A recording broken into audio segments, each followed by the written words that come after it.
Who has number 1? Go ahead. I don't know how I got number 1, but I did. Let's hear your question. Okay. First, could I make a short statement? No, you can't not make a short statement, but you can ask a short question. Okay.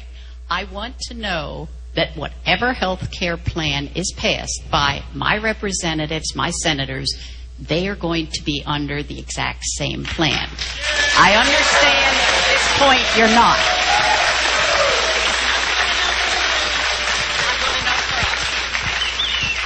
Well, I already mentioned that in my opening.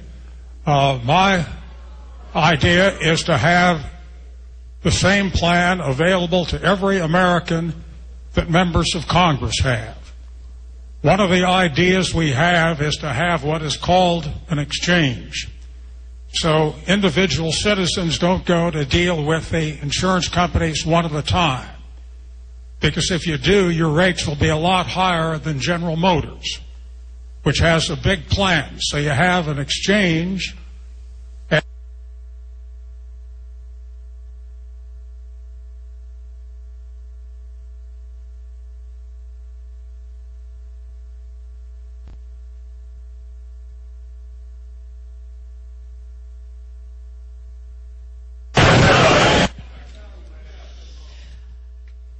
I'm sorry, I don't really have a question.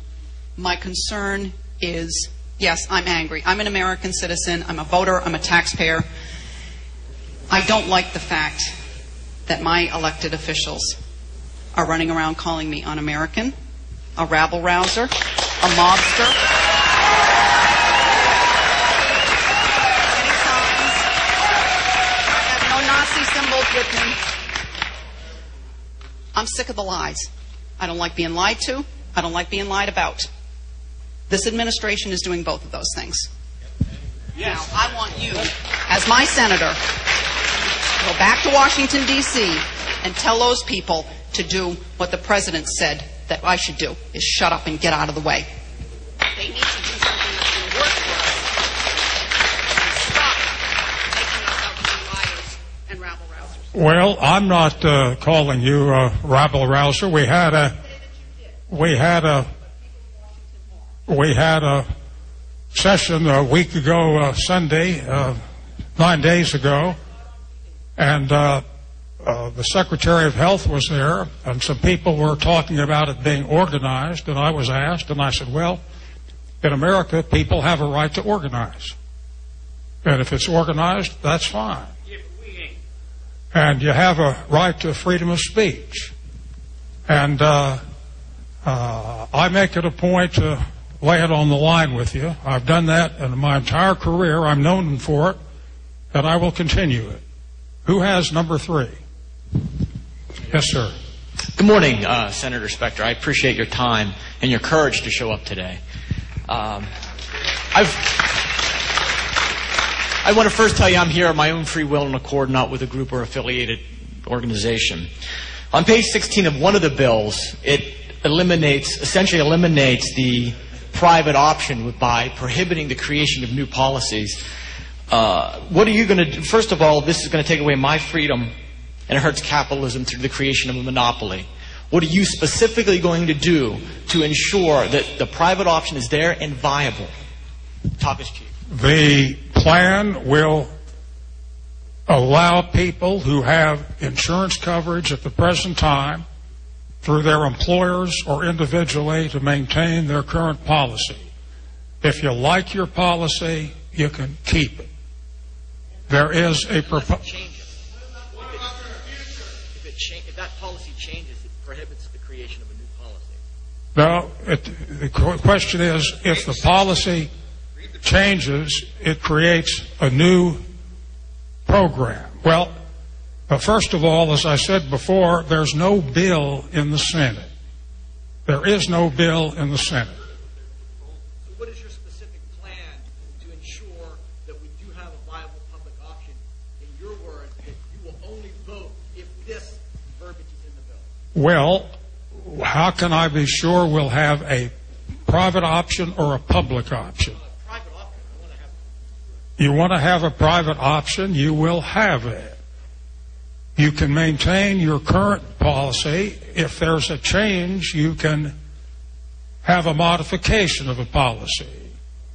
The idea on a public option means just that, an option, not to be exclusive, not to have only a public plan. If it were a plan, it wouldn't be an option. When you say public option, you have that with options that are different through the exchange and through private companies. This country is a capitalistic country and free enterprise and insurance and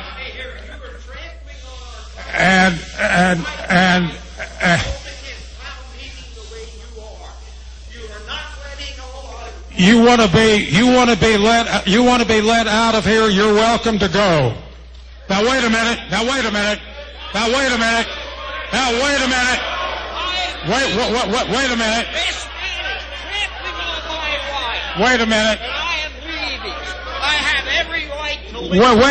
Wait a minute. He has a right to leave. He's right. Wait a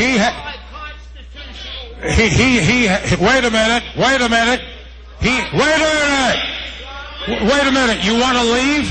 Leave. I am going to speak my mind before I leave because your people told me I could. I called your office and I was told I could have the mic to speak. And then I was lied to because I came prepared to speak. And instead, you wouldn't let anybody speak. You handed out, 30 cards? Well, I got news for you. That you and your cronies in the government do this kind of stuff all the time. Well, I don't care. I don't care how damn crooked you are. I'm not a lobbyist with all kind of money to stuff in your pocket so that you can cheat the citizens of this country. So I'll leave, and you can do whatever the hell you please to do. One day God's going to stand before you, and He's going to judge you and the rest of your damn cronies up on the hill. And then you will get your just desserts. I'm leaving. Okay.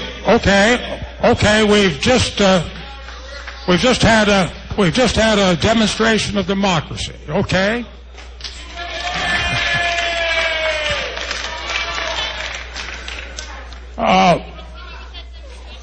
When the gentleman says he is dissatisfied with the procedure, we have to figure out some way to have an orderly procedure. An hour and a half is a fair amount of time. And we had a lot of notice that there would be a lot of people here. And we had his comment, and I made a decision that although he didn't have a car, to let him speak his piece. That if he wanted to leave, he has a right to leave. But when he says that I'm trampling on constitutional rights, I have to disagree with him. I'm encouraging constitutional rights. I'm encouraging constitutional rights by coming to Lebanon to talk to my constituents. I could be somewhere else. I don't get any extra pay. I don't have any requirement to be here. But for somebody... Okay. Okay. I am reporting to you. Number 4. Young lady, you have the floor. I do not want to pay on a health care plan that includes the right for a woman to kill her unborn baby. Is it true that this plan is in the health care bill? The question is, will there be payments for abortions in the health care bill? Well, first of all, we don't have a bill in the Senate, as I said. And what we are what we are looking toward